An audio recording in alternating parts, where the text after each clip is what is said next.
kind of give everyone like a breakdown of, simply what QEEG is. So you have hundreds of billions of little electrical impulses happening in your brain. It's like measuring brain waves and showing left brain versus right brain. And I'm like, this is exactly what I do. You have about 80 billion neurons in your brain. They're firing 5 to 50 times a second. I hear so many of these stories of people going, doctor to doctor, doctor to doctor, not getting better. And then one brain scan and it's like, oh, that's why I live the life that I live, is because my brain is functioning differently. The NeuroTrition Podcast is sponsored by North Florida Spine and Wellness and produced by Jumine Delmas Studios. Welcome back, everyone, to another episode of the NeuroTrition Podcast. I'm your host, Dr. Z, and I am excited about today's episode. We're going to be talking with Kody Newman, who is the Director of Operations for iMedisync of North America. And we're going to be discussing a awesome new technology, brain mapping with QEEG. Don't forget to hit like and subscribe and follow us on our social medias for the NeuroTrition Podcast on TikTok, YouTube, Instagram, and Facebook at NeuroTrition Podcast. Kody, welcome to the show. Thank you, Dr. Z. Excited to be here. I actually have it's a really funny story on how I got to know iMedisync and Kody. His mom is actually my son's tutor as we started homeschooling him. And I'll never forget that my wife comes home and says, hey, Nicole wants you to really meet her son. He's got this cool helmet or something. I'm like, all right. And he's in town and comes and shows me, and it's like measuring brain waves and showing left brain versus right brain. And I'm like, this is exactly what I do. Just really crazy how the universe is sometimes, isn't it? Yeah, that was the perfect combo. Shout out to my mom. That was a good connection. Worked out a lot better than when she tells the cashier at the grocery store that she needs to check me out. This was a much better one. Well, I think the first thing is, for a lot of people probably watching the show, that when we say something like QEEG, it kind of probably sounds like Greek. So kind of give everyone like a breakdown of, simply what QEEG is. Yeah, so I'll start by explaining what just EEG is. So the idea behind EEG is that your neurons are firing. You have about 80 billion neurons in your brain. They're firing 5 to 50 times a second. So you have hundreds of billions of little electrical impulses happening in your brain all the time. Awake, sleeping, doesn't matter. And what EEG is doing is by putting electrodes on the surface that are really sensitive to these sorts of waves, we can actually pick up that electrical activity through the scalp, amplify it, and then visualize it. And all we're measuring with these electrodes are electrical activity, so on or off, power in microvolts, and that gives you a bunch of squiggly lines. And what we do at iMedisync is turn that EEG into what I like to describe as pretty pictures. That's what the Q in QEEG stands for, is qualitative EEG, where EEG stands for electroencephalograph. But just calling it EEG is what most doctors are going to do. And when we think about EEG, and that's, what I think, is traditionally used in neurology, as far as, typically we're looking at seizure activity, right? That's typically what they're going to be using that for. But of course, this allows us to, what I think the popular nomenclature coming out, which I like to use with patients, is essentially map the brain, right? We can kind of get an idea on how the brain is interacting with itself. Is that a good way to kind of describe that? Exactly. Like you said, neurologists have been using this for a long time because seizures are misplaced electrical signals, so it made sense to use it. But there's so much more data that's available there on how every individual's brain actually functions. So by knowing where these waves are, whether they're fast or slow, there's so much data there, and by mapping that data, we can get a really full picture when it comes to mental health on what's going on with this person's brain. How is it functioning different than the average person. So when we and QEEG is not, it's been around for a while, so it's not necessarily a new thing that people have been doing. But I think especially for me, when I work with a lot of pediatric population, what really, because when my son has epilepsy, and when actually with your devices, the first time we actually even got any kind of information from an EEG, because he couldn't tolerate it. For those who don't know, a true EEG is a pretty laborious process, right? We have to put we have to prep and put pads on every single spot. And if you get a kid on, who has, autism or just generally hyperactive or sensory sensitive, it's going to be a very difficult thing to be able to do that.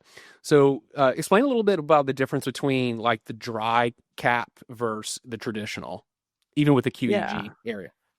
Yeah, so iMedisync, our goal is to make EEG more accessible to more people.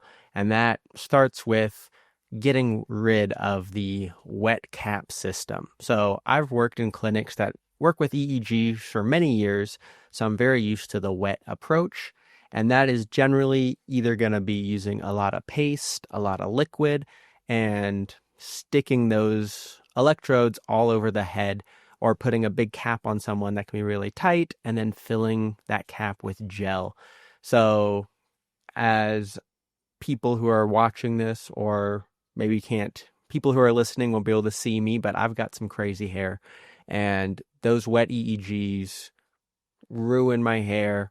They are uncomfortable, sticky. You have to go home right away, take a shower, and even then it might not fix how much gunk is in your hair. So yeah, with the dry EEG, the goal is it's as easy as just putting on a helmet. It's kind of tight. We have to use specialized electrodes that are a little more powerful than your wet EEG. But by doing that, we can make it so you can get the helmet on quickly, get the scan quickly and comfortably, and then you're good to go. Yeah, what is the time? What is the time difference? I know with your product, we get a scan in about 7 minutes. But with a traditional EEG, not even taking into consideration the prep time, what does that look like typically? Yeah, so a traditional considering EEG, the prep time. Yeah, an EEG it kind of depends on who you're working with, but with Sure. what a neurologist is going to do, you're usually going to have a nurse spend 30 minutes to an hour just doing the prep. And then you're probably going to do a scan for at least 20 minutes. Some scans are for many hours. Some can be for multiple days for certain kinds of cases. So it really just becomes untenable for a clinic like yours to imagine going through all of that work for a single patient. You just don't have the time and resources for that sort of thing. So let's pivot into talking about the brain waves, the electricity we're seeing themselves. Kind of break down, relatively simplistically as we can have this conversation anyway. What are the different brain waves and what are their different functions? Yeah, so waves that we're talking about, like I said, they're going to be these kind of wiggly lines that we're looking at. And by doing what's called fast Fourier transforms on them, we can see how fast these lines are going up and down. So by knowing how fast these lines are going up and down, we get their frequency, and slower waves generally are going to be associated with deep states, sleep, creativity. We call these delta waves and then theta waves. Next, we're going to have our alpha waves. These are kind of the middle of the line frequency. And a good way to think of these alpha waves, metaphor I really like, is it's like the conductor of your brain.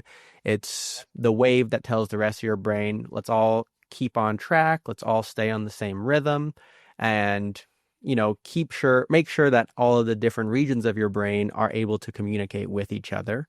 Right. So alpha is almost like a delivery mechanism. Next, we're going to go up to beta waves.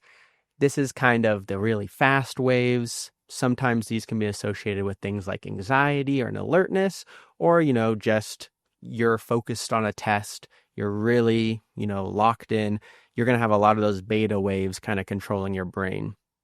And then up from that, we get into the high beta gamma range.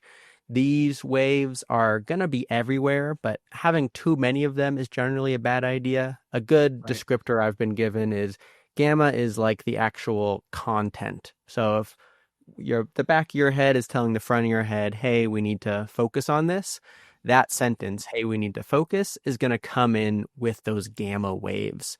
So those things can be associated with things like OCD, high anxiety, also certain meditative states or REM sleep. You might have bursts of this really fast activity, which is pretty interesting. Okay. Yeah, and it also is going to depend on what you're doing, right? I mean, you're going to want to see different waves in. So obviously, when you're, as you kind of mentioned, if you're sleeping, you probably want to see more of those delta waves, right? You probably don't want to see gamma waves when you're sleeping, right? Exactly. It always depends. And yeah. Right. So that's always important when we're seeing these, and I think that's where, especially your guys' software really shines, is being able to contextualize the brain waves that you're seeing. Yeah, totally. And one of the things we see all the time is now more than ever, people getting scans tend to start to fall asleep. And you can see that really clearly in the brain. It's either, wow, you have just shifted into like a deep meditative trance, or you didn't get enough sleep last night and we need to give you a cup of coffee because you're falling asleep in my chair. So knowing when and where you're supposed to see these waves is really the most important part, because you have all of these waves all the time, but knowing where they should be really sets the difference. Okay, so let's talk a little bit. Let's go more into just the brain mapping itself, kind of how the software. Where do you think? Because I've really I've looked at different systems when I was deciding to kind of get into running these QEEG and mapping out people's brain. Tell me a little bit about how you think it kind of what you guys do sets yourself apart from everybody else. Yeah, it's a great question. Like I said, I've worked with a lot of different EEG products, so I have a pretty good idea of what these other services are offering. And what I really like about iMedisync is that vision that I mentioned earlier, making EEG accessible to everyone. And one of the big hurdles when you're looking at this EEG data is that we talked a lot about how we're reading neurons firing, but there's a lot of electrical stuff going on in your body, especially in your muscles. And that can kind of get in the way of the real brain data. So a big process when you take a normal EEG is you spend a couple hours or more going through it saying, I think that's just jaw tension, or, oh, I think they blinked there. We need to get rid of that. So you're not distracted with all of these non-brain features. And what iMedisync does is we actually have trained a machine learning algorithm to clean this data for you.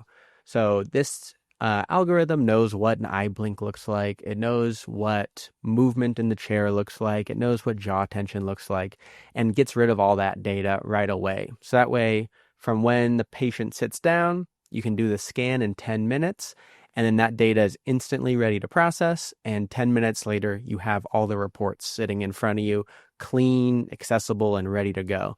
Which, you're not waiting days or weeks to get this data. You're able to get it right away. And that matters a lot for client satisfaction.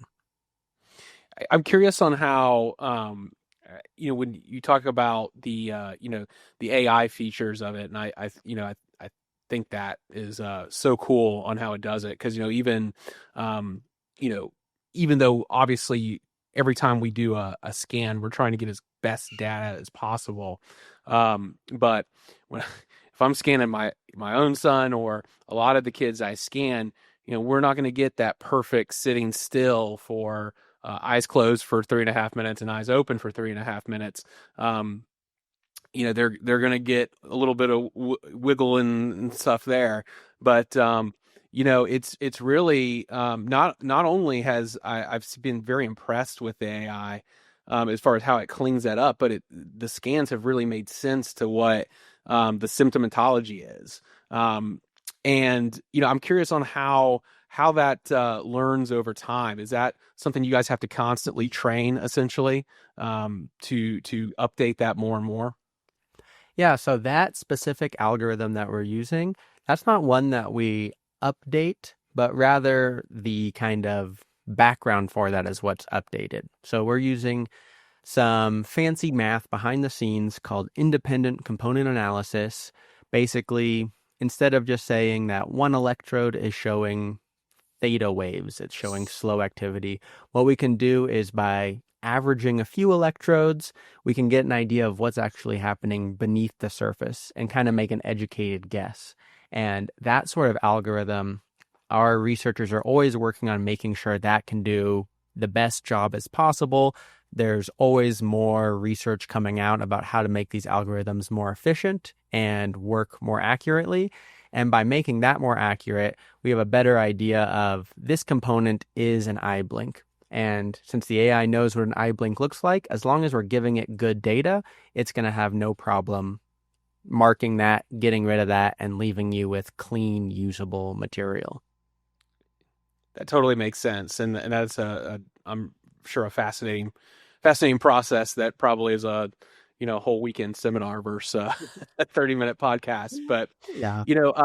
so when we talk about how the AI cleans it up, when it gets showing it's comparing it to essentially a normative database, right? That's essentially what's happening there. So we were talking about this a little bit before the show with my producer team. Explain that. What is what is normal? What does that mean? And Yeah. I've talked to other people who read QEEG, and one of her comments off the bat was, "There's no such thing as a normal QEEG," which I totally understand. So give some context of when we get these measurements and it's showing maybe an imbalance here, an imbalance there. What does that mean, especially in the context of the normative comparison? Yeah, that's a very fair point. In all of my demos and discussions, you'll always catch me doing little air quotes when I say we're using a normative database or we're comparing to normal brains. Because, yeah, every brain is different. I've yet to see two brains that are identical. Right. But what we did at iMedisync long before the actual brain scanning device existed is we worked on creating this database. And that was an 8-year process of first finding people willing to sign up who claim they have no mental health disorders, and then putting them through a whole bunch of batteries just to really get down to, do you have anxiety? Do you have ADHD? Going through different doctors' tests to make sure that, an MRI says they're clear. So even though some people might be, things that we aren't looking for in EEG, we might have a grumpy guy, we might have someone who's a little silly, their brains are going to be different, but they're not going to have any clinically significant changes in their brain. At least that's what we are assuming when we work with a normative database. So by collecting enough of that data, averaging it out, we have an idea of what again, quote unquote, normal brain looks like, which can be really helpful clinically, but of course, you can't just rely on a normative database. I just had an interesting discussion earlier today, actually, with someone who only looks at the individual brains because he's doing peak performance. He's working with CEOs, with athletes, and they don't want to be normal. They're exceptional in one way or the other. And if you normalize them, they're not going to be happy. So that's where really the expertise comes in, that you can't just say, let's make everyone normal and hope for the best. You need to know, what are they dealing with and how is that actually showing itself in the brain, and treat it that way.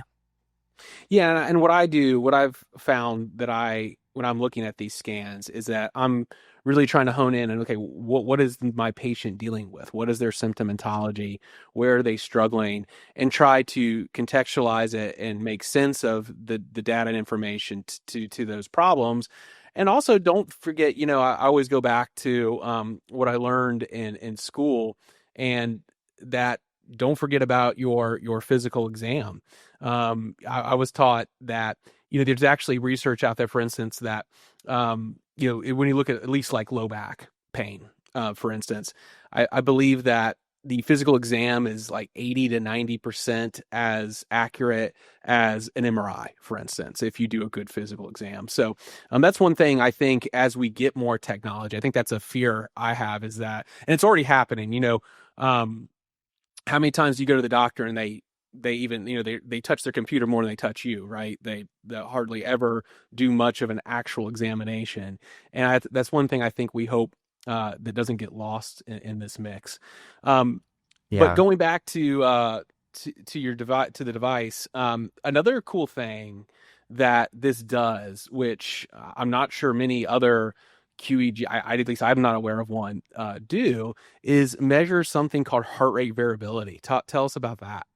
Yeah, I mean, this is a great transition from what you're talking about, how the whole body talks. The whole body is in this orchestra together, and a big part of that is going to be your heart. So one of the ear clips attached to the device is actually measuring your heart rate with the same kind of sensors you'll see in an Apple Watch, basically bouncing a light through a blood vessel and seeing how fast your heart is pumping that way. And what heart rate variability is it's just like it sounds. We're measuring the variability or flexibility of your heart. So as you breathe in, your heart rate tends to speed up. And as you breathe out, your heart rate tends to slow down. It's minor, but it does happen. Every single breath, it's going up and down. It's varying. And what a lot of the research has shown for a long time, this is very old, like 40 plus year old research, is that people with certain health disorders, pain disorders, anxiety have really poor flexibility. Their heart is just kind of at the same beat all the time. And people with more flexibility in their heart are able to handle stress and just the difficulties of life a little bit easier. That flexibility just kind of actually manifests itself through these mental health systems. So by measuring the heart rate variability at the same time as the brain data, we think we're getting a better picture of the person as a whole. Because even if you have a fully healthy brain, if you live in a high stress environment, an example I love to give is I worked on a study with about 300 first responders from Texas, where they all got their scans and did their heart rate variability. And even though a lot of their brains were average, some even above average, their hearts were really inflexible, stuck in this kind of fight or flight mode all the time. And it just goes to show how important it is to look at the full system to get the full picture. Yeah, and that's something we talk about a lot on the show is the balance between our fight and flight and rest and digest systems, and because that flexibility of the heart it's not the muscle, right? That is all neurology. That is the electricity going to the heart that's controlling that. And the way I always explain it to people, it's like your body's ability to quickly adapt to a change in its environment, and that kind of makes sense. So like if your body, they've even linked. I've seen studies where they even link low heart rate variability, poor heart rate variability, to increase cancer risk. And it's just like, believe it or not, most people don't know, we make abnormal cells that can develop into cancer all the time. But if your body's adaptable and able to pivot and take care of problems rapidly, then your body destroys that abnormal cell before it can multiply into a tumor, for instance. So heart rate variability is such a great tool that I use on every single new patient that comes in my office. And being able to get two birds with one stone on a test is also very valuable in our office. Yeah. And it's a great way. And the reports are such a great visual too. It does a great job of kind of putting people in different states, and also a great way, because that's one of the tools I like to use to say, because when I treat a patient, I'm not just looking for them to feel better. That's obviously the number one goal. I want them to feel better, but I also want them to be healthier as a result of feeling better. Just like, we don't use any pharmaceuticals in our office, but even with natural substances, you can make somebody feel better without them actually getting healthier. And that's just masking a symptom. You can do that with an herbal or something like that, just as much as you can do that with a pharmaceutical medication. But when you change their overall health, that's what I'm really interested in doing in the big picture. And heart rate variability is a perfect tool for that, in my opinion. So I'm so happy to have that tool in the mix. So let's pivot to, I'm curious on how you envision iMediSync and this technology, because this isn't even just a diagnostic tool, right? It also is a treatment tool. How do you see this impacting the future of healthcare and how we treat people? Yeah, I mean, for a long time, long before I started working with iMedisync, I've always had this vision of everyone should get a brain scan, whether you're healthy or not. I hear so many of these stories of people going, doctor to doctor, doctor to doctor, not getting better, and then one brain scan, and it's like, oh, that's why I live the life that I live, is because my brain is functioning differently. And using that to design treatment and to even just open people's eyes to why they're having the lived experience they are, I think is so valuable. And that's why I really appreciate working with iMedisync, because of that vision of making this accessible to more people. When's the last time you went to your primary care doctor and they said, oh, let's take a look at your brain? They may say, let's look at your body, let's give you an x-ray, let's look at your teeth, let's look at, you name it, let's look at your blood. But no one's ever really looking at the brain. And we have this mental health pandemic in this country. Yes. That's, we can treat it through pharmaceuticals, we can treat it through cognitive behavioral therapy, but obviously that's not enough. That's not giving us the results we need, as a culture. And I think EEG has a really strong promise to, unlock a few different secrets on how we may better treat the population. And that's big in our practice is, when we treat, whether it's kids or adults, a lot of it of their symptomatology and their issues are developmentally how their brain's wired, and like you said, that contributes to their lived experiences. And it is great. You're right to give context to those, and I think it's a form of validation too, to show, hey, this is this is how your brain's wired. Some of this stuff is automatic for you, but it also, I think, allows us to work on ourselves in a much different way, because now we go, okay, I'm, I am doing this because I have too much theta activity on my right frontal lobe or something like that. But we now know, with the ability to develop neuroplasticity, whether it's, which is so cool, is part of the iMedisync device, using things like red light or transcranial stimulation, all neurofeedback, which is also something this device can do. We can help train those areas, right, and improve ourselves in a way that medication can never do. Medication is never going to wire those weaknesses, and it's never. I always tell people, like, I'm not ever wanting to change who you are, and I don't think you can change who people are, but you can make their weaknesses and weak links in their brain better, by applying these different things. And what's so rewarding about that, when you make those types of changes, those changes last. They don't just go away when you create neuroplasticity in those areas, unless, God forbid, you get a head injury or something like that. So to me, I think I love that. I kind of got goosebumps when you said, man, could you imagine if part of your yearly physical evaluation was a brain scan, and that can even help us look at how we age cognitively. And that's tell everyone about that. That's a really cool a report you guys have. The MCI, is that what it's called? I forget exactly. Yeah, MCI, or mild cognitive impairment. Right. That's just like we have our normative database, we also have this clinical database, about 2,500 people with diagnosed Alzheimer's, dementia in varying stages. And just like we can compare to what an average brain is, we use an AI to compare your brain to what these dementia patients' brains look like throughout their, disease progression. So being able to catch that earlier, being able to have a cheaper and easier way to diagnose these things. An MRI is not something that you just go ask for, like, it takes time, but an EEG is accessible, it's doable, and it can give you an idea of, do I need to get further treatment? Do I need to get further analysis? And just like you mentioned, built into the helmet is that red light therapy, which has a ton of research backing up how well it does at helping the brain fix itself. I think a lot about what you said about making people healthy, not just fixing their symptoms. And PBM is a great tool that is actually helping the brain learn and helping the brain get stronger so it's actually healthier and can solve those problems on its own instead of just trying to mask them. So Kody, I wanted to do a quick rapid fire with you, go over a few quick topics and get your real quick responses. Tell me one myth about brain scans that drives you crazy. A myth about brain scans that drives me crazy. I would say the idea that a brain scan is only for a neurologist.